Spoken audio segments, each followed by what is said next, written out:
নেতৃবৃন্দ উপস্থিত এবং মাঝিরাঙ্গা উপজেলা পৌর বিএনপি ও এর অঙ্গ সংগঠনের নেতৃবৃন্দ এবং আমাদের সামনে সমবেত ভাই ও বোনেরা এবং যারা বিভিন্ন ছায়ার মধ্যে দাঁড়িয়ে আছেন এবং যারা বিভিন্ন অলিগলিতে গাছের ছায়ায় প্রচন্ড রোদের মধ্যে দাঁড়িয়ে শুনছেন, তাদের সবাইকে আমি আন্তরিক অভিনন্দন ও শুভেচ্ছা জানাচ্ছি। প্রিয় ভাইরা, আমরা জানি আজকে আপনাদের খুব কষ্ট হচ্ছে, কারণ এমন রোদের মধ্যে আমাদের প্রোগ্রামটা পড়েছে। আমরা আসলে বুঝতেও পারিনি যে এত কষ্ট হবে আপনাদের। সেই সকাল 10টা থেকে আপনারা এখানে এসেছেন, 10টা থেকে এখন পর্যন্ত প্রচন্ড রোদে আপনারা হাঁটাহাঁটি করছেন, উপবাস আছেন। এই অবস্থায় আমাদের আরেকটা জনসভা আছে, সেজন্য আমরা এটাকে সকালে দিয়েছিলাম, কিন্তু আপনাদের কষ্ট দেখে আমার খুব খারাপ লাগছে। তো যাই হোক, আপনারা তো 18 বছর কষ্ট করেছেন, অনেক কষ্ট করেছেন, আর কিছুদিন কয়টা দিন হয়তো কষ্ট করতে হবে।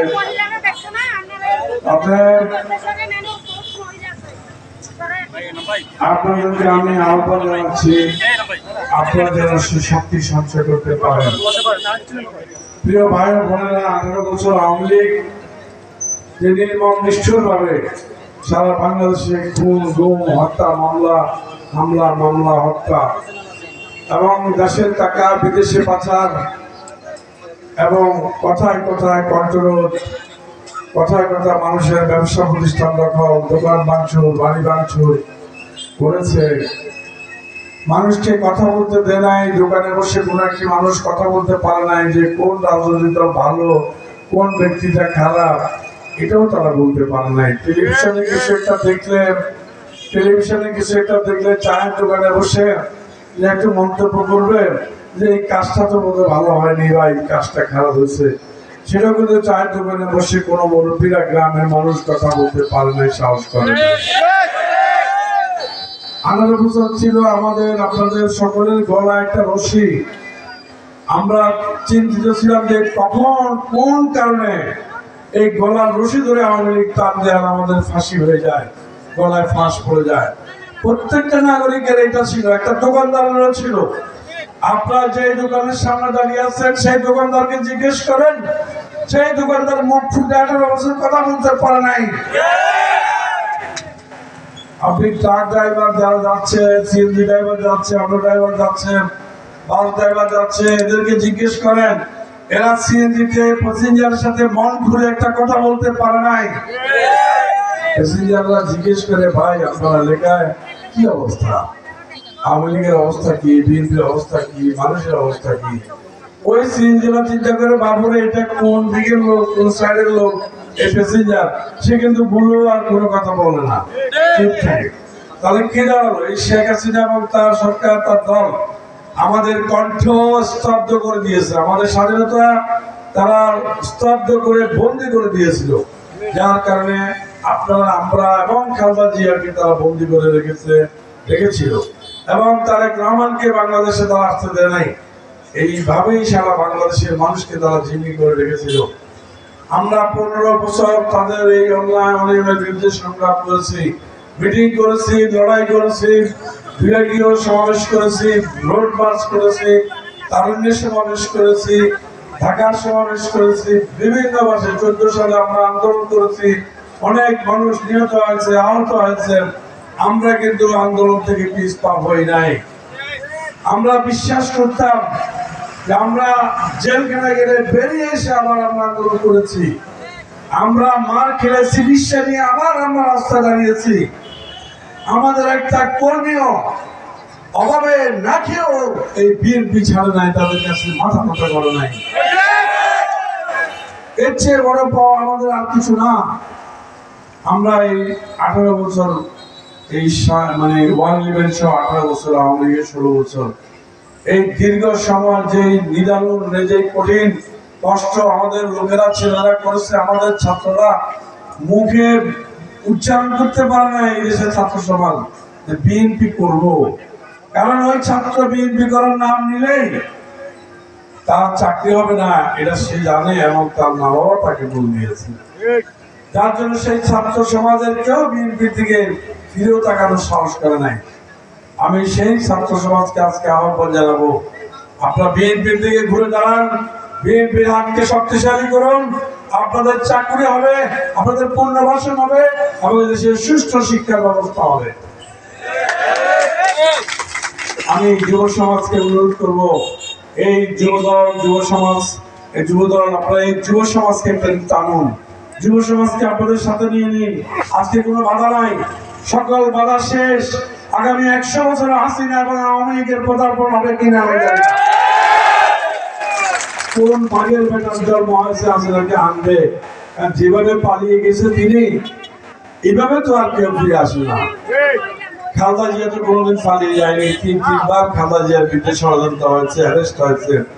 এই দেশের মাটিতে তিনি ছিল, তিনি বলেছে এই দেশ আমার, বিদেশে আমার কোনো ঠিকানা নাই, বন্ধু নাই, বাংলাদেশের মানুষ আমার মানুষ, বাংলাদেশের ছেলেরা আমার ছেলে, আমি বাংলাদেশ ছেড়ে যাব না। তিনি বাংলাদেশ ছেড়ে যান নাই, তিনি জেল খেটেছেন। আপনি শেখ হাসিনা যদি এতই ভালো মহিলা হতেন, এতই ভালো কাজ করতেন, আপনি পালিয়ে না গিয়ে আপনি বলতেন আমাকে জেলখানায় নিয়ে যাও, আমাকে নিরাপদ জায়গায় নিয়ে যাও, আমি বাংলাদেশ চলে যাব। আপনি বরঞ্চ বলেছেন যে আমার জন্য লুকিয়ে লুকিয়ে বিমান রেডি করো, আমার টাকাগুলো সুটকেসে ভরো, আমাকে লুকিয়ে লুকিয়ে এয়ারপোর্টে নিয়ে যাও। সেই ভিডিও আপনারা দেখেছেন, সে পালিয়ে গেছে, তারা নিজের কাপড়টাও নিতে পারে নাই। আপনারা মোবাইলে সেই কাপড় দেখেছেন, ছেলেরা সেই কাপড় নিয়ে ছবি তুলে ছেড়ে দিয়েছে। কি বিশ্রী একটা ব্যাপার। হাজার হলো আমাদের মায়ের সমতুল্য, এটা কি কাজটা ছেলেরা ঠিক করছে? তারা কিন্তু ক্ষোভে দুঃখে লাগে ওই শেখ হাসিনার গণভবনে তার বাসায় ঢুকে সমস্ত ইট পর্যন্ত তছতছ করে খুলে ফেলেছে। 40 মিনিট দেরি হলেই, 40 মিনিট যদি সেনাবাহিনীর মানে জনগণকে নিবৃত করে না রাখতো, তাহলে কিন্তু শেখ হাসিনার হাড্ডি মাংস নখ চুল কিছু খুঁজে পাওয়া যেত না। জনগণ একটা একটা ছিঁড়ে ফেলতো, একটা একটা ছিঁড়ে ফেলতো। এই জন্য সেনাবাহিনীকে ধন্যবাদ জানাই যে বাংলাদেশে এরকম নৃশংস রক্তাক্ত ঘটনা তারা করতে দেয় নাই। তারা শেখ হাসিনাকে বাঁচিয়ে দিয়েছে, তারা শেখ হাসিনাকে গাড়িতে করে লুকিয়ে তার সুটকেস সহ হেলিকপ্টারে করে বিমানে করে তাদের পার করে দিয়েছে, মানে তাকে বাঁচায় দিয়েছে। এই জন্য ধন্যবাদ জানাচ্ছি, নাহলে আজকে বাংলার মানুষ সারা পৃথিবীতে একজন প্রধানমন্ত্রী খুনি হিসেবে চিহ্নিত। এই অবস্থায় তার মন্ত্রী পরিষদ পালিয়েছে, তার 300 জন সংসদ সদস্য পালিয়েছে, তার বাংলাদেশে যারা শত শত হাজার হাজার কোটি টাকা লুটপাট করে অর্জন করেছে তারা সবাই পালিয়েছে। আছে কে? আছে কিছু তৃণমূলের কিছু পুঁটি মাছ, তারা মাথা তুলে দিয়ে হাঁটে, তারা এদিক সেদিক তাকে হাঁটে, তারা গিয়ে বিভিন্ন প্রশাসনের কাছে অভিযোগ দেয়, মিথ্যা অভিযোগ দেয়, আমাকে মাটিরাঙ্গা বিএনপি মারে, আমাকে মাটিরাঙ্গা বিএনপি ধমক দিয়েছে। আরে বেটা, তোর নেত্রী যেখানে পালাইছে তুই কি জন্য হাঁটস? তোর তো হাঁটার অধিকারই নাই। তোর এমপি পালিয়েছে, তোর মন্ত্রী পালিয়েছে, তোর সমস্ত নেতা কর্মী পালিয়েছে। তোরা যে আজকে আসো আমাদের দয়ায় আসস। আমাদের নেত্রী বলেছে শান্ত থাকো, হসপিটাল থেকে ভাষণ দিয়েছে, ভিডিও ভাষণ ছেড়েছিল, শেখ হাসিনার 15 দিন শান্ত থাকবে, যত ব্যথা মনে আছে সব ব্যথা মনে রেখে তোমরা শান্ত থাকো। আমাদের নেতা তারেক রহমান বলছে শান্ত থাকুন, মনের কষ্ট মনে, শরীরের ব্যথা শরীরে রেখে আপনারা সহ্য করুন, আপনারা কিছু করবেন না। তাই আজকে আওয়ামী লীগের এই সমস্ত পার্টি নেতা শেখ হাসিনার থেকেও মনোজনেরা বড় হয়ে গেছে, এদেরকে দৌড়ানি একটা দিলেই তো এরা থাকবে না। কিন্তু আমরা এদেরকে দৌড়ানি দিতে চাই না, আমরা ওদের তামাশা দেখতে চাই। ওরা মাটিরাঙ্গাতে বা বিভিন্ন উপজেলায় তারা কি করে, কিভাবে চলে, কি করে খায়। আমরা তো অভাবেই ছিলাম, কিন্তু আওয়ামী লীগের আজকে এমন একটা অবস্থা হয়েছে, 3 মাস মাত্র ওদের বিদায়ের সময় বয়স হয়েছে, 3 মাস। শত শত টেলিফোন আমাদের নেতা কর্মীদের কাছে, আমার কাছে আসতেছে আওয়ামী লীগের পক্ষ থেকে, যে ভাই আর পারতেছি না, আমরা একটু মাটিরাঙ্গা আনন্দ খাগাছের একটু আইতে দেয়। ভাই আর পারতেছি না, আমাদেরকে একটু ব্যবসা করতে দেন। আরে বেটা 15-16 বছর লুটপাট করে ব্যবসা করে হাজার হাজার কোটি টাকা কামাইলি, আমাদেরকে মানলে আজকে 3 মাস 2 মাসের মধ্যে তুমি অধৈর্য হয়ে গেলা। আমরা 18 বছর নির্যাতিত হয়েও তো কোন একটা কর্মী আওয়ামী লীগকে ফোন করে নেই, অনুরোধ করে নাই যে আমরা থাকতে পারছি না। প্রমাণ করে বিএনপি অত্যন্ত শক্তিশালী, ছাত্র দল, যুব দল অত্যন্ত শক্তিশালী, স্বেচ্ছাসেবক দল, মহিলা দল, তাদের দল অত্যন্ত শক্তিশালী। তারা মারা যাবে তো শির বড় করবে না, তারা মারা যাবে তো কোমর বাঁকা করবে না, এটাই প্রমাণ করেছে বিএনপি। আজকে আপনারা প্রশাসনের লোকেরা ভুয়া চিঠি পেয়ে আর আওয়ামী লীগের কিছু কুলাঙ্গার আপনাদের গোয়েন্দাদের কাছে কিছু টাকা দিয়ে গোয়েন্দাদের মাধ্যমে খবর পাঠায়। আপনারা এখানে এসে মনে নেই এটা করা যাবে না, কেন ওরে ঘুষি মারতে বলছো, কেন ওরে পিয়েতে বলছো, কেন ওরে মারতে বলছো। আমি আপনাদের কাছে বিনয়ের সাথে জানতে চাই, এই 15 বছর যখন এই রাজপথে রাস্তা রঞ্জিত করেছে, রক্তাক্ত করেছে, প্রতিটি মানুষের ঘরে ঘরে হামলা করেছে, লুট করেছে, তখন কি আপনারা একবার এসে বলতে পারতেন না হে আওয়ামী লীগ তোমরা এদেরকে মেরো না? সেদিন আপনি বলেন নাই, আপনি এসে বলেন নাই তোমরা মারামারি করো না, তোমরা শান্তিতে থাকো। সেদিন আপনার কাছে কোন নির্যাতিত আহত নিহত পরিবার আপনার কাছে গেলে বলেন যে বিষয়টা আমাদের দেখার বিষয় না। আজকে কেন আপনার দেখার বিষয় জরুরি হয়ে গেল? আপনার গোয়েন্দাদের এত জরুরি হয়ে গেল কেন? কি কারণ? ভুয়া খবর দিয়ে আপনাদেরকে আন্দোলন করছে, মিথ্যা খবর দিয়ে, একপেশে খবর দিয়ে, যাচাই বাছাই ছাড়া আপনি আপনারা এভাবে মানুষের উপর আবার আওয়ামী লীগের মতো অত্যাচার করছেন। যে আওয়ামী লীগের হাসিনা পালিয়ে গেছে, সে আওয়ামী লীগের তৃণমূলের সাধারণ সন্ত্রাসীকে আপনি বাজারে পুনর্বাসন করতে চান? আপনি কি তারা দোকানে বসা দিতে চান? আপনি কি তারা ইউনিয়ন পরিষদের মেম্বার চেয়ারম্যানের চেয়ারে বসা দিতে চান? আমার তো মনে হয় আপনারা তাদেরকে আবার চেয়ারে বসা দিতে চান। হাসিনা ছাড়া, হাসিনা বিহীন ওই সকল তৃণমূলের চেষ্টা প্রতিবাদকে আপনারা পুনর্বাসন করতে চান। আপনারা তাদেরকে এই মাটিরাঙ্গা বাজারে মার্কেটে আপনারা তাদেরকে মাথা উঁচু করে এই আবার দুষ্টামি, নষ্টামি, লুটপাট করার জন্য আপনারা বলে যাচ্ছেন। তার নামে আপনারা এইভাবে আপনাদের বিবেক, বুদ্ধি, বিবেচনা, 16 বছরের এই সকল কষ্ট, দুঃখ, নির্যাতন, নিপীড়ন সব তো আপনারা দেখেছেন, সেটা আপনারা 2 মাসে ভুলে গেলেন। ভুলে না গেলে আপনারা কি করে এখন কে কারে বললো যে তুমি আমার 15 বছর আগে আমার এই এলাকা থেকে বিদায় করে দিচ্ছ, আজকে আমি 15 বছর পর আসছি, তোমাকে আমি থাকতে দেবো না, এই কথা কে বললো? আপনি তাকে ধরতেছেন। 15-16 বছর আগে যার জায়গা আওয়ামী লীগ দখল করেছে, এতদিন পরে কেউ সুযোগ পেয়ে তার কাগজ নিয়ে সেই জায়গায় হাজির হয়েছে। এই 15 বছর তো মানুষ জানে না এই লোকের জায়গাটা, এই লোকের 15 বছর জানে জায়গাটা আওয়ামী লীগের। আপনার লোকেরাও জানে, আপনাদের লোকেরাও জানে জায়গাটা আওয়ামী লীগের। আসলে যে 18 বছর আগে, 16 বছর আগে এই একটা ডিডিও লোকের বা একটা বিএনপি লোকের জায়গাটা আওয়ামী লীগ দখল করেছে, আপনারা সেই ইতিহাসটা ভুলে গেছেন অথবা জানেন না। এখন প্রকৃত মালিক কেমন কাগজ নিয়ে সেখানে যাচ্ছে, আর আপনারা বলছেন যে বিএনপির আশ্রয় জায়গা দখল হচ্ছে। এটা বলা মানে আমাদের প্রতি অবিচার করা, অন্যায় করা। আপনারা আগে খবর নেন যে এই কাগজ দেখেন আসলে কে দখল করেছিল। 15-16 বছর আগে আওয়ামী লীগ দখল করেছিল, সেই জায়গায় নতুন করে জমি মালিক গেছে নাকি দখল করতে গেছে, এটা তদন্ত করা দরকার, ক্রস চেক করা দরকার, চেক ব্যাক করা দরকার। কিন্তু আপনারা তা করার সময় আপনাদের নাই। আপনারা উঠে পড়ে লাগছেন আপনারা কিভাবে আওয়ামী লীগকে আবার বাজারজাত করা যায়।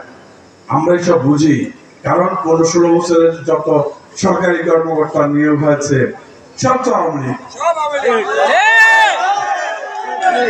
আমাদের ডিসি এখনো গোপালগঞ্জের টুঙ্গিপাড়া ডিসি, আমাদের খাগড়াছড়ি ডিসি। হাসিনা পালিয়ে যাওয়াতে 19 হয়ে গেছে, পার্থক্যের দূর। হাসিনা চলে যাওয়াতে এখন উনি আমাদের কথা শুনে পার্থক্যের দূর, কিন্তু 5 আগস্টের আগে উনি আমাদের ইফতার পাড়িতে 146 দ্বারা জারি করে ভঙ্গ করে যে লোক এখন শুধু কথা শুনে পার্থক্য একটু, কিন্তু ওনাকে বদলি করা যাচ্ছে না। কারণ কোন অফিসার পাওয়া যাচ্ছে না যে অফিসার আওয়ামী লীগ নয়। একেবারে ছোট থেকে সিনিয়র সব অফিসার আপনার আওয়ামী লীগের বাচ্চা, এভাবে নিয়োগ দিয়েছে। যার কারণে আজকে উপজেলা ইউনিয়ন তো প্রশাসক সরকারি চাকরিজীবী নাই, জেলা বিভাগ সচিবালয় ঢাকা মানে সব জায়গায় সর্বত্র আওয়ামী লীগ এখনো বসে আছে, শেখ হাসিনার পেটার তলা বসে আছে। ওদের জন্য আমাদেরকে সতর্ক থাকতে হবে, আলাপ থাকতে হবে। ওরা যদি কোনোভাবে সংগল করার চেষ্টা করে আমরা ওদের বিষ দাঁত ভেঙে দেওয়া লাগবে। ওদের বিষ দাঁত ভেঙে দিতে আমরা জানি, প্রয়োজন ওদের বিষ ঘেরাও করে আমরা ওদের বিষ দাঁত ভেঙে দেবো। ওদের অন্যায় নিয়ম দেখলে প্রয়োজন আমরা রাস্তাঘাট অবরোধ করে হরতাল করে বিষ দাঁত ভেঙে দেবো। অতএব কোনোভাবে আওয়ামী লীগকে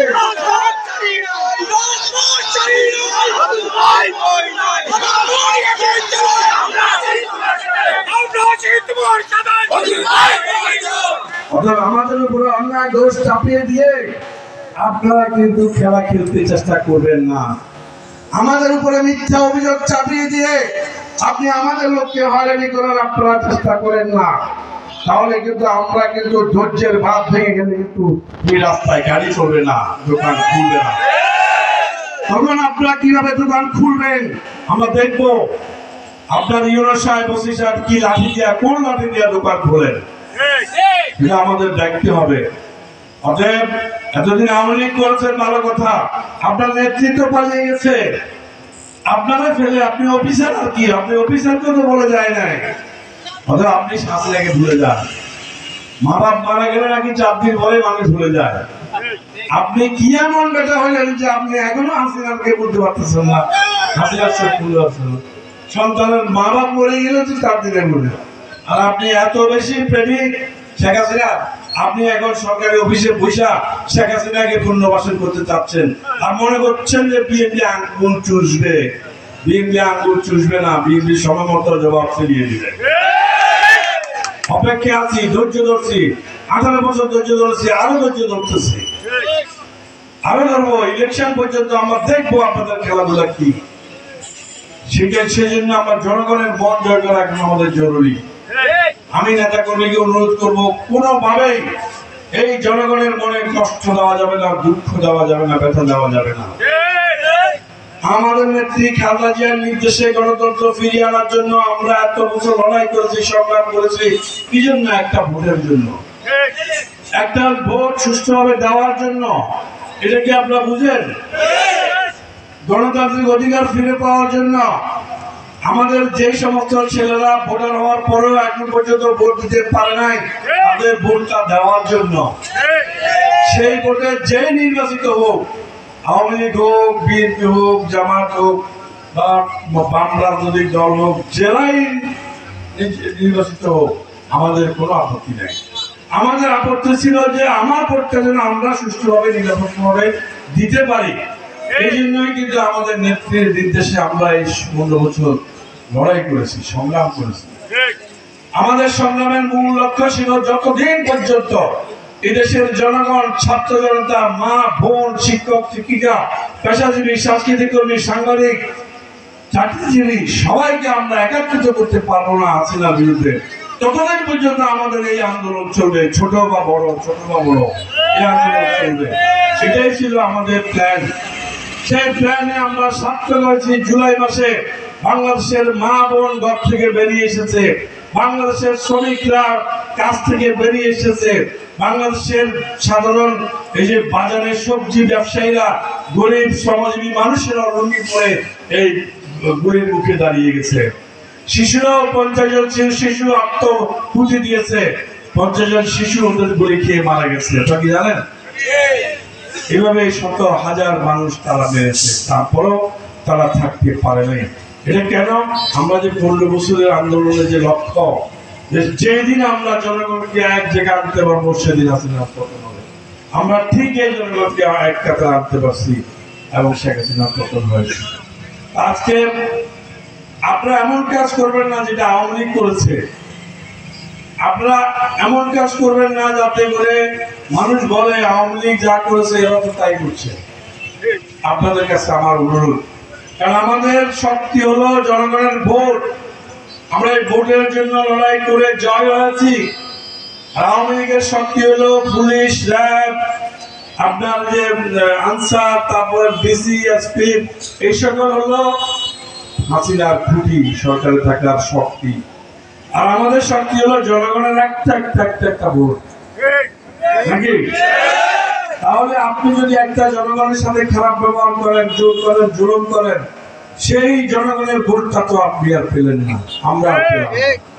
তাহলে আমাদের এই আন্দোলন করে ত্যাগ স্বীকার করে কি লাভ হলো? অতএব আমাদেরকে এই জনগণের ভালোবাসা দিতে হবে, জনগণকে বুকে রাখতে হবে, জনগণের সুখে দুঃখে পাশে দাঁড়াতে হবে, জনগণকে শ্রদ্ধা সম্মান করতে হবে। জনগণ যাতে খুশি হয়ে আপনার কাজে, যুব দলের কাজে, ছাত্র দলের কাজে, বিএনপি নেতাদের কর্মে এই জনগণ যেন খুশি হয়ে অন্তত একটা ভোটের জায়গায় দুটো ভোট দেওয়ার জন্য চেষ্টা করেন। যদিও দুটো ভোট দিতে পারবে না, একজনে কিন্তু এবার দুটো ভোট দিতে পারবে না, একজনে একটা ভোটে দিবে, সেই বিজয় আমরা অর্জন করেছি। অতএব এই ভোটার অত্যন্ত গুরুত্বপূর্ণ আমাদের কাছে। এই ভোটারের সাথে কোন রকমের খারাপ আচরণ কেউ করা যাবে না। যদি আমরা শুনতে পাই কোন নিরীহ জনগণের উপরে আপনারা, আমাদের নেতাকর্মীরা অন্যায় অবিচার করেছে, আমরা সাথে সাথে কিন্তু সেই নেতাকর্মীর বিরুদ্ধে সাংগঠনিক অ্যাকশনে আমরা যাব, সাংগঠনিক ব্যবস্থা নেব। তারা গ্রামের নির্দেশ, জনগণের সাথে বন্ধুত্ব স্থাপন করতে হবে, কোন জনগণের সাথে শত্রুতা হবে না। সেই জনগণ কালো হোক সাদা হোক, জনগণ জনগণই। সেই জনগণকে ভোট নেওয়ার জন্য আপনাদের সবাইকে কাজ করতে হবে। আপনারা জানেন, আমিও জানি, আওয়ামী লীগের ভয়ে, আওয়ামী লীগ থেকে কিছু পাওয়ার আশায়, আওয়ামী লীগের মাইলের ভয়ে, আওয়ামী লীগের দোকান ভেঙে দেবে, বাড়ি ভেঙে দেবে, আওয়ামী লীগ এলাকায় থাকতে দেবে না। আর কত বছর চিটাঙে ট্যাক্সি সিএনজি চালাবো, আর কত বছর এই ঢাকাতে কি বলে এটাকে নিরাপত্তা সিকিউরিটি গার্ড হিসেবে কাজ করব। এইসব চিন্তা করে পেটের দায়ে, পিঠের দায়ে, সম্মানের দায়ে, মায়ের থেকে বাঁচার দায়ে এক শ্রেণীর নিরীহ লোক আওয়ামী লীগের সাথে হাত মিলিয়েছিল। এটা কি সত্য নাকি মিথ্যা? এই লোকগুলো যদি আমাদের জনগণের মাথা বাড়ি না দিয়ে থাকে, শুধুমাত্র আত্মরক্ষার জন্য আওয়ামী লীগের সাথে হাত মিলিয়ে থাকে, আপনারা যদি জানেন, তারা যদি কাউকে গালি না দিয়ে থাকে, শুধু আওয়ামী লীগের সাথে চলছে নিজের প্যান্ট বাঁচানোর জন্য, পিঠ বাঁচানোর জন্য। কোন মিছিল মিটিং এ গিয়ে আপনাকে গালি দেয় নাই, আপনাকে হামলা করে নাই, আপনার বাড়িতে ধমক দেয় নাই, দোকানে গিয়ে হামলা করে নাই, এরকম লোক আসে না অনেকে আওয়ামী লীগ করে। এই লোকগুলা যদি আপনাদের সাথে এখন কাজ করতে চায়, আমি বলবো তাদেরকে কাজ করতে সুযোগ দেওয়া দরকার। তাদেরকে আপনাদের সাথে নিয়ে আসেন। আপনার ভোট একটা, তার ভোট একটা। অথবা সে তো কেন গেছে আমি বর্ণনা দিলাম, আপনারাও জানেন কেন সে গেছে আওয়ামী লীগে। সে কিন্তু সুখে যায়নি, আপনার দুঃখে গেছে। তার জমি দখল হয়ে যাচ্ছে, এই জমি তো সে আর পাবে না। তার মা বোনের ইজ্জত নষ্ট হয়ে যাচ্ছে, এই কারণে অনেকে গেছে। তার ব্যবসাটা রক্ষা করতে পারছে না, তারা খাবে কি? এই নির্যাতনে আর 15 বছরের ব্যাপার, সে কারণেই তারা কিন্তু গেছে। অর্থাৎ তাদেরকে আমার মনে হয়, এটা আমার প্রস্তাব, সেই জাতীয় আওয়ামী লীগ যারা ছিল তাদেরকে কাজ করার সুযোগ দেওয়া উচিত। তাদেরকে আপনাদের সাথে আসতে চাইলে নেওয়া উচিত, তবে কোনো যোগদানের মধ্য দিয়ে না, যোগদানের মধ্য দিয়ে না। এইভাবে আমরা আমাদের ভোট বাড়াতে হবে, আরো নানা কৌশলে আপনারা আমাদের ভোট বাড়াতে হবে। এই আহ্বান আপনাদের কাছে করছি। পাশাপাশি আপনারা আমাদের নেত্রী খালেদা জিয়ার জন্য দোয়া করবেন। আমি আর বেশিক্ষণ বক্তব্য দেবো না, কারণ আপনারা সেই সকাল 10টা থেকে রোদে পুড়ে বাজারে বাজারে ঘুরছে বহু লোক। খালেদা জিয়া এখন অসুস্থ, উনি বিদেশে যাবেন, সেখানে যাওয়ার ব্যবস্থা হচ্ছে, চিকিৎসা হবে, হয়তো আল্লাহ যদি বাঁচায় উনি হয়তো বেঁচে যাবেন। কারণ ওনাকে শেখ হাসিনা স্লো পয়জন মানে বিষ, মানে ধীর গতির বিষ খাওয়ানো হচ্ছে ওনাকে জেলখানায়। যে দীর্ঘদিন বিশ্বের কারণে আজকে খালেদা জিয়া মৃত্যুর মুখোমুখি। অতএব ওনার জন্য দোয়া করবেন, যদি ভালোভাবে সুস্থ উঠে তারেক রহমান যেন দ্রুত ঢাকায় বাংলাদেশে ফিরে আসে, সেজন্য আপনার দোয়া করবেন, চেষ্টা করবেন। যেদিন তারেক রহমান আসবে দেখবেন যে সারা ঢাকা শহরের বিল্ডিং দেখা যাবে না, শুধু মানুষ জমি দেখা যাবে না, শুধু মানুষ দেখা যাবে। রাস্তা দেখা যাবে না, শুধু মানুষের মাথা দেখা যাবে। সারা ঢাকা শহর কেঁপে উঠবে তারেক জিয়ার আগমনে। তখন আপনি যে প্রশাসনের লোক, আপনি কোথায় যাবেন সে চিন্তা করতেছি আমি। মানুষের এই চাপেই তো আপনি ধাবেন, পালাবেন। আমরা বহু শক্তিশালী প্রশাসন দেখেছি, আপনারা পালাইতে দেখছি বহু জায়গায়। সাধারণ মানুষের ধাক্কা নিতে আপনারা পালাইতে দেখছি আপনাদের। অতএব তারেক রহমানের যে আসার প্রক্রিয়া চলছে, ওনার যত মামলা, মিথ্যা মামলা আছে, এই মামলাগুলো ধীরে ধীরে একটা একটা করে শেষ হচ্ছে। মামলাগুলো সহসাই শেষ হয়ে যাবে। সব মামলাগুলো শেষ হওয়ার পরেই তিনি আল্লাহর রহমতে আমাদের মাঝে, আপনাদের মাঝে আসবেন এবং আল্লাহর রহমতে বিএনপির পতাকা হাতে নিয়ে সারা দেশে বিএনপির কাজ করবেন এবং আগামী নির্বাচনে বিএনপিকে বিজয়ী করে ক্ষমতা দায়িত্বভার গ্রহণ করবেন। হয় তিনি নিজে, যদি ওনার আম্মা চান, নিজে দায়িত্ব নেবেন, না হলে আমরা যদি চাই আমাদের মা, ওনার মা, আমাদের আদর্শিক মা খালেদা জিয়া দায়িত্ব নেবে, যদি ওনার শরীর সুস্থ থাকে। তাহলে এই খালেদা জিয়া অথবা তারেক রহমান দুজনের একজন ইনশাল্লাহ আমাদের দেশের এই মানুষের দায়িত্বভার নেবেন। কোন মানুষের? যাদের টাকা চুরি হয়ে গেছে, টাকা নাই, যে বাজারের জিনিসের দাম, মূলের দামে অনেক। এখন শাশুড়িরা জামাইদেরকে শুধু মূলায় খাওয়ায়, আইলে মূলায় খাওয়ায়, যে জামাই আইলা আইলা, মূলার দিনে আইলা না। হ্যাঁ, মূলার দিনে আইলে যে কত মূলা খাওয়াইতাম, এখন শাশুড়িরা মূলাও কিনতে পারছে না, আপনি সবজি কিনতে পারছে না। কারণ এটা এই বর্তমান ইংরেজ সরকারের আমলে বাড়ে নাই, এটা আওয়ামী লীগের বাড়িয়ে দিয়েছে। এই অবস্থা থাকবে, আওয়ামী লীগ এটাকে এই অবস্থায় রেখে পালাইছে। এই অবস্থা থেকে উদ্ধার করার জন্য, গর্তর থেকে, বাংলাদেশের মানুষ থেকে, মানুষদেরকে উদ্ধার বাঁচানোর জন্য তারেক রহমান আসবেন। দেখবেন তিনি সেই সকল জঞ্জাল দূর করবেন। এই বাজারের দ্রব্যমূল্য উনি কমানোর প্রথম দায়িত্ব নেবেন, দেশের রিজার্ভ বাড়ানোর জন্য দায়িত্ব নেবেন, অর্থনৈতিকভাবে উন্নয়নের জন্য, আপনাদের উন্নয়নের জন্য, রাস্তাঘাট মেরামতের জন্য, উন্নয়নের জন্য উনি দায়িত্ব নেবেন। অতএব আপনাদের সকলের সহযোগিতা দরকার। আপনাদের মাধ্যমে সকল মানুষের কাছে যেন আমাদের এই কথাগুলো পৌঁছে যায়। আপনারা পারবেন না আমাদের এই কথাগুলো পৌঁছায় দিতে? আমরা বক্তৃতা দিচ্ছি, প্রত্যেকে তো একটা একটা পয়েন্ট যদি আপনারা মনে রাখেন, আমার একটা, অন্যদের একটা একটা পয়েন্ট যদি মনে রাখেন, এগুলো যদি আপনারা বাজারে, হাটে বাজারে, দোকানে, পাটে, গ্রামে গঞ্জে মা বোনকে পৌঁছায় দিতে পারেন, বলতে পারেন, তাহলে কিন্তু আমাদের কাজ হয়ে যাবে। পাশাপাশি যে যখন প্রশাসনের সাথে বসবেন, সত্যটা তুলে ধরবেন। ওরা হয়তো জানে না, অফিসে থাকতে থাকতে বাইরের খবর জানে না, ওদেরকে সত্যটা তুলে ধরবেন যে এটাই সত্যি, এটা মিথ্যা না, এটাই সত্যি, এটা তুলে ধরবেন। তাহলে দেখবেন ওদের ভুল ভেঙে যাবে।